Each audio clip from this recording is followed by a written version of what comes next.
The history of college football is defined by its unmatched appetite for chaos. Unlike most sports, where the champion is crowned as a result of a well defined postseason format, college football coronations are often marked by confusion and controversy. From split national titles to infamous officiating blunders and coaching decisions to even conspiracies over computer formulas. But now, with the playoff expanding to 12 teams, college football may have finally brought order to the chaos. Yes, this season's still been chock full of upsets, and yes, whichever team ends the season ranked 13th or 14th will argue for all of eternity that they deserved inclusion in the playoff field. But at least moving forward, a champion will emerge having faced the best competition possible.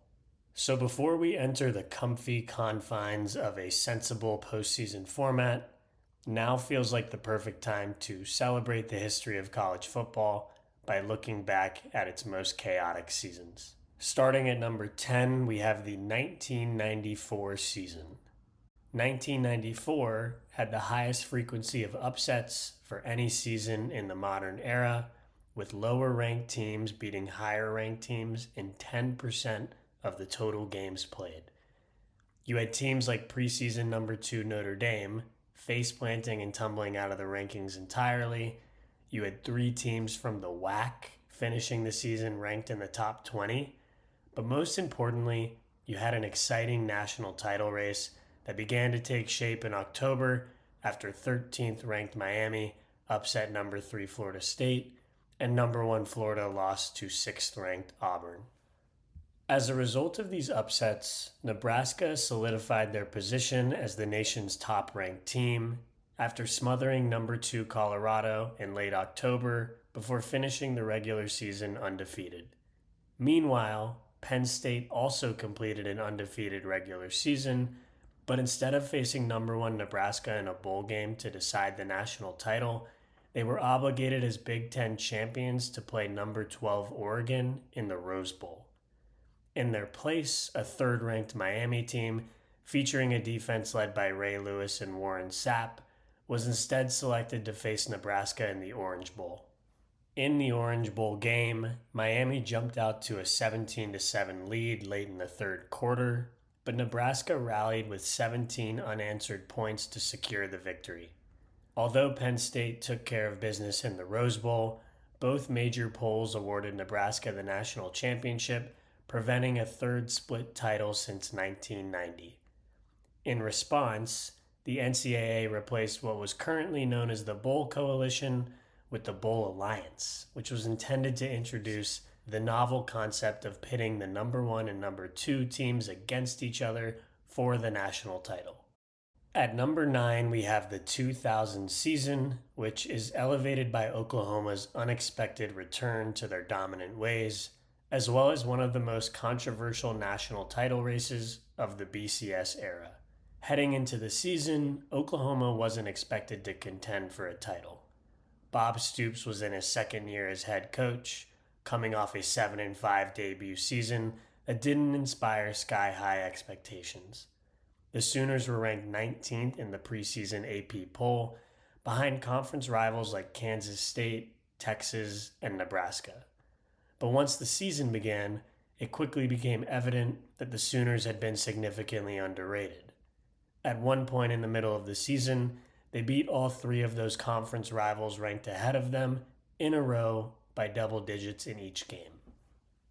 By the end of the regular season, Oklahoma was locked into the Orange Bowl, which served as the BCS national title game that season. But Miami, Florida State, and Washington all had legitimate claims to be their opponent. Complicating matters further was the fact that Florida State had lost to Miami during the regular season, and Miami had lost to Washington. Despite the head-to-head results, the BCS system controversially picked Florida State to face Oklahoma. In the end, despite the snub for the Hurricanes and Huskies, Oklahoma left little doubt as to who the nation's top team was, nearly shutting out Florida State 13-2 in the Orange Bowl for their first national title in 15 years. Miami and Washington won the Sugar Bowl and Rose Bowl respectively, but were left to forever rue their missed opportunity to compete for a championship. Ironically, the four-team playoff that was implemented a little over a decade later would have fit the 2000 season perfectly. We only have to fast forward 1 year to 2001 to get to my 8th ranked season. 2001 is yet another example of college football's flawed championship system getting exposed in the worst possible way. While we'll get to those details momentarily, let's start with Miami. After their Orange Bowl snub the previous year, the Hurricanes entered the 2001 season on a mission, looking to ensure that this time around, their season wouldn't be dictated by the inner workings of a computer formula. While Miami took out their frustration on every other poor team in the country, chaos unfolded around them. In the Big 12, you had Oklahoma looking to defend their title before stumbling against number 3 Nebraska in late October and then losing to unranked Oklahoma State to close the regular season. You had Nebraska's title hopes going on life support as well after getting stomped by number 14 Colorado 62-36 to close out their regular season. And then that same Colorado team would go on to beat number 3 Texas in the Big 12 title game, crushing another team's championship dreams while elevating their own. Over in the SEC, Tennessee leapt into pole position in the conference race after securing a massive late-season victory over number 2 Florida, but with a chance to win the SEC and face Miami for the national title, they instead lost to number 21 LSU. The wreckage across the country seemingly left 2 candidates for the BCS computers to choose from to face Miami. You had number 2 Oregon, who had rebounded from a midseason loss to Stanford to win the Pac-10, and number 3 Colorado, fresh off their epic late-season surge to win the Big 12 title. But, in typical college football fashion, the BCS system made zero sense whatsoever and instead picked number 4 Nebraska, who had been sitting idle since their blowout loss to Colorado. To the surprise of nobody, Miami crushed Nebraska 37-14 to cap off their dominant championship season. Meanwhile, Oregon hammered Colorado 38-16 in the Fiesta Bowl, further staking their claim that they should have been the team to face Miami in the championship. That said, I doubt anyone was beating that Miami juggernaut, arguably the most talented team in college football history, with 38 future NFL draft picks on their roster. At number 7 is the 1985 season. The season was defined by a series of unpredictable results. Take, for example, that by the end of October, 7 top 5 teams had lost to unranked opponents. In the final AP poll, 5 of the top 10 teams, Michigan, Tennessee, Texas A&M, Air Force, and Miami, weren't even ranked at the start of the season. And then meanwhile, highly touted programs like preseason number 2 Auburn, number 3 SMU, and number 6 USC had all tumbled out of the top 25 by the end of the season. Heading into the bowl games, 3 teams still remained in the title hunt. Number 1 Penn State, number 2 Miami, and number 3 Oklahoma. The college football world anticipated a Penn State-Miami showdown, but in a surprising twist, the Orange Bowl instead selected Oklahoma to face Penn State, leaving Miami to take on Tennessee in the Sugar Bowl. Heading into those matchups, the math was simple. If Penn State won, they'd be the undisputed champs as the nation's only undefeated team. If they lost and Miami won, pollsters would be left to choose between Miami and Oklahoma. And given Miami had beaten Oklahoma head-to-head earlier in the year, that decision likely would have favored the Hurricanes. And so, of course, neither of these outcomes happened. Oklahoma defeated Penn State 25-10, and Tennessee shocked Miami with a dominant 35-7 victory, leaving the Sooners with the sole claim as national champions. Coming in at number 6, we have the 1983 season, defined by Miami's stunning rise from unranked in the preseason to national champions. The Hurricanes looked the part of an unranked team early in the season after a humbling 28-3 loss to Florida in their season opener, but they quickly found their footing, defeating ranked teams like Notre Dame and West Virginia to claw their way into the top 5 by November. Even still, a national championship seemed a distant dream as the Hurricanes trailed 4 powerhouse teams, including undefeated Nebraska and Texas, heading into bowl season. Miami ended up drawing a matchup with top-ranked Nebraska in the Orange Bowl, and after number 2 Texas and number 4 Illinois lost their bowl games, the Hurricanes suddenly had an outside shot at the national title. They just had to pull off the not-so-simple task of beating the heavily favored Cornhuskers, who had spent the entire season wire-to-wire ranked number 1 in the country. In a game that would go down in the annals of the sport, Miami built a 31-17 lead before Nebraska rallied with 2 late touchdowns to bring the score to 31-30 with under a minute remaining. Then came the decision that would define the season. Instead of kicking the extra point to tie the game, which was likely all Nebraska needed to win the national title, head coach Tom Osborne instead chose to go for a 2-point conversion and leave no doubt about who the nation's best team was.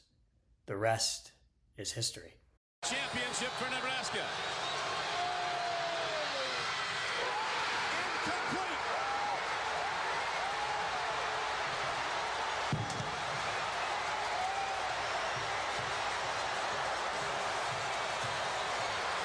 Despite the massive upset victory, the national title wasn't a done deal for Miami after the game.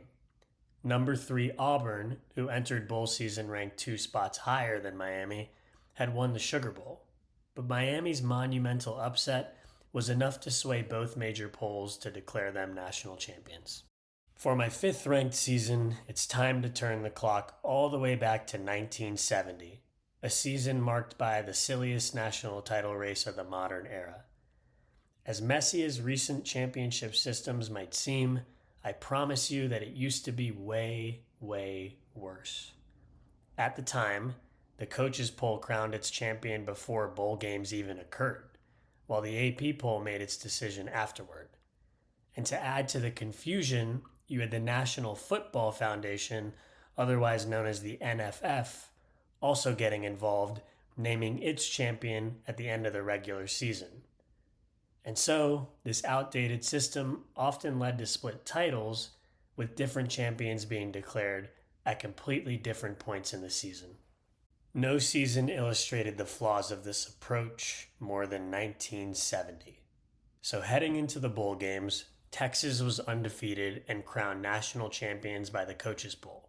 Meanwhile, the NFF couldn't make up its mind, splitting its vote between Texas and Ohio State, the nation's other undefeated team. Then, of course, as it often works in college football, both Texas and Ohio State lost their bowl games, leaving the door open for number 3 Nebraska, who claimed the AP national title after defeating LSU in the Orange Bowl. As a result, the 1970 season ended with a distinction that no other season in the modern era can claim: 3, yes, 3 national champions. Finally, at number 4, we have a season that a 90s kid like myself can remember with a level of clarity.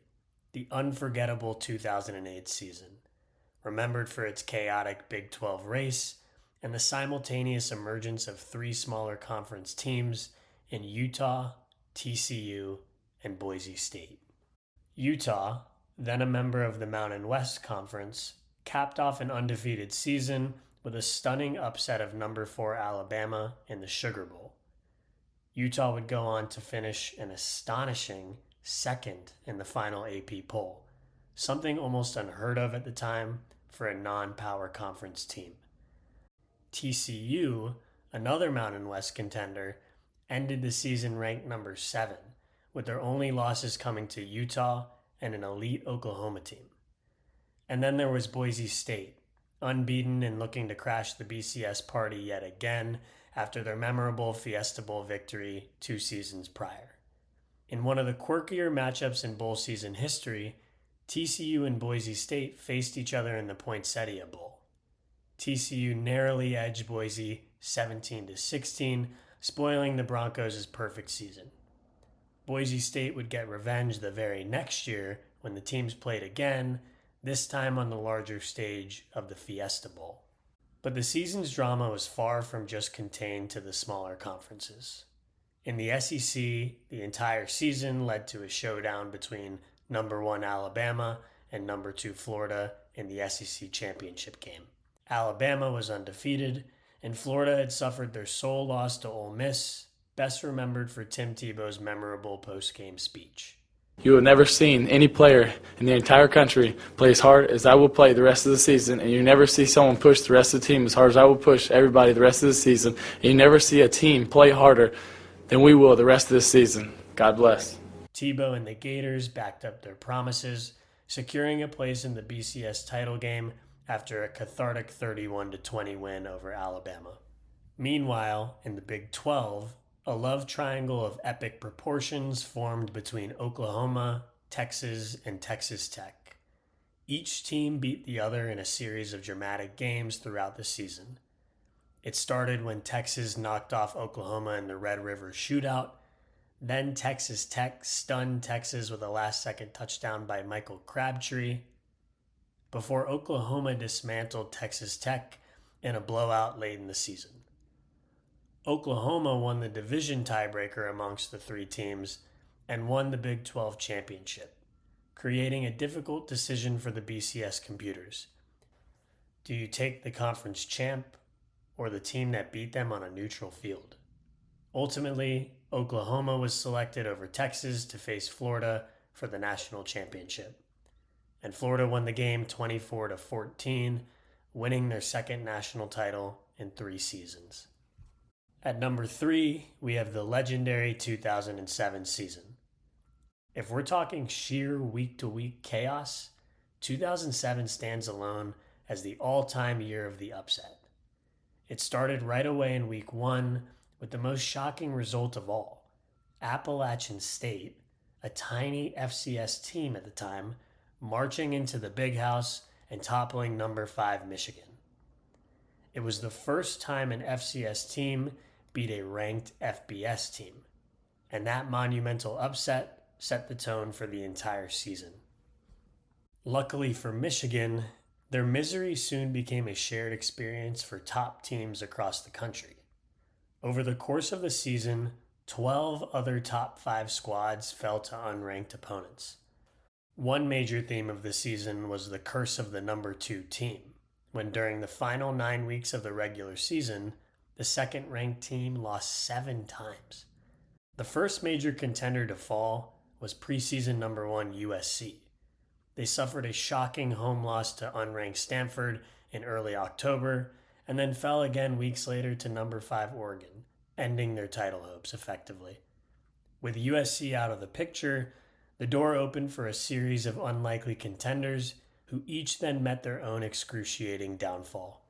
Then Kansas, of all teams, entered the final week of the regular season undefeated and ranked 2nd in the country before losing a showdown to number 3 Missouri 36-28.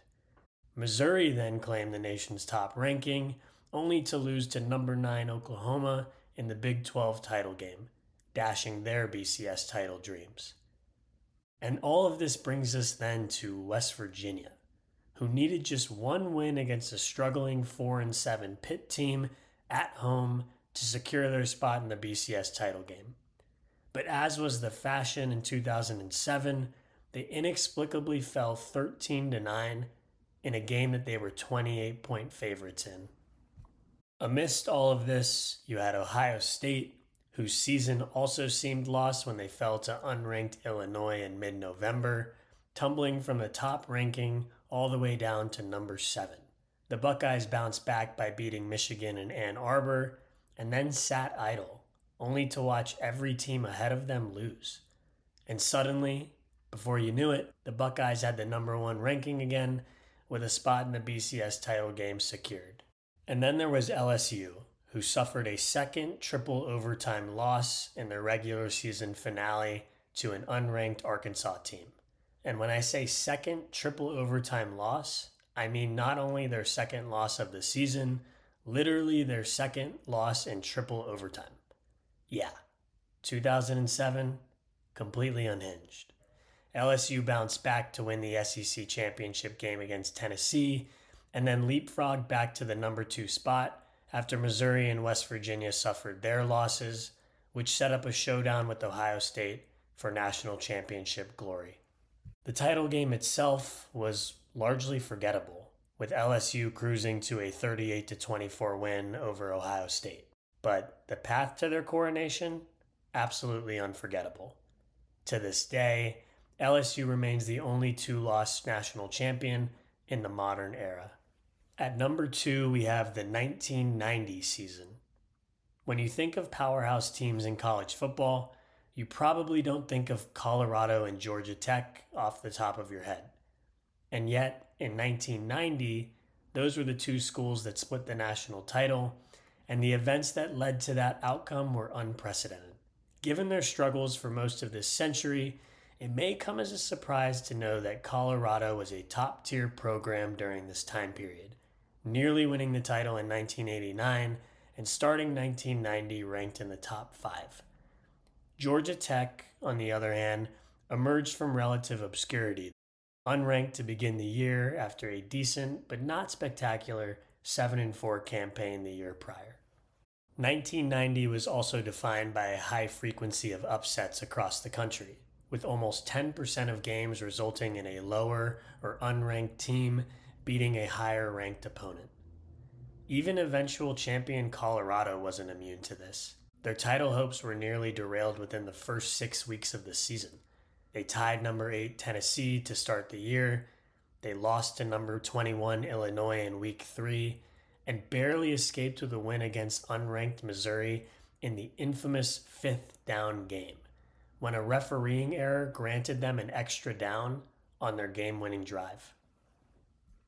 After that close call, Colorado regained its footing and rolled through the rest of the season to win the Big 8 conference title, including a pivotal late-season victory over number 3 Nebraska.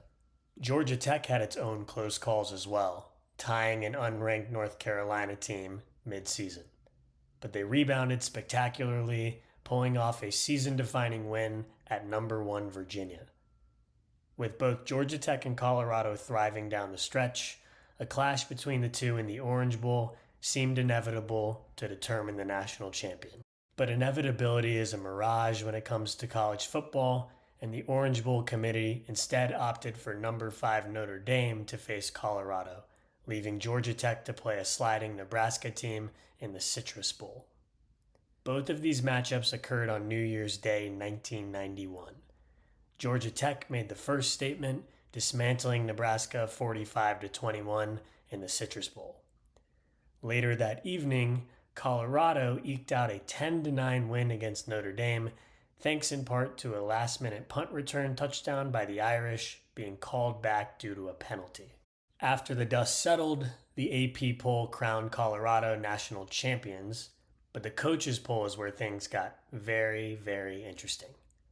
So you had Nebraska head coach Tom Osborne, whose team had been beaten by both Colorado and Georgia Tech, and he changed his championship vote to Georgia Tech, resulting in a split national championship. It's fair to wonder if Coach Osborne's decision was influenced by the bitter rivalry between Colorado and Nebraska at that point in time. But one season stands above the rest, and it's 1984. And you need look no further than the very top of the rankings to understand why. Ladies and gentlemen, I present to you the 1984 BYU Cougars, the most improbable national champion in college football history and maybe the history of sports in general. Let's break down how they rose to the top.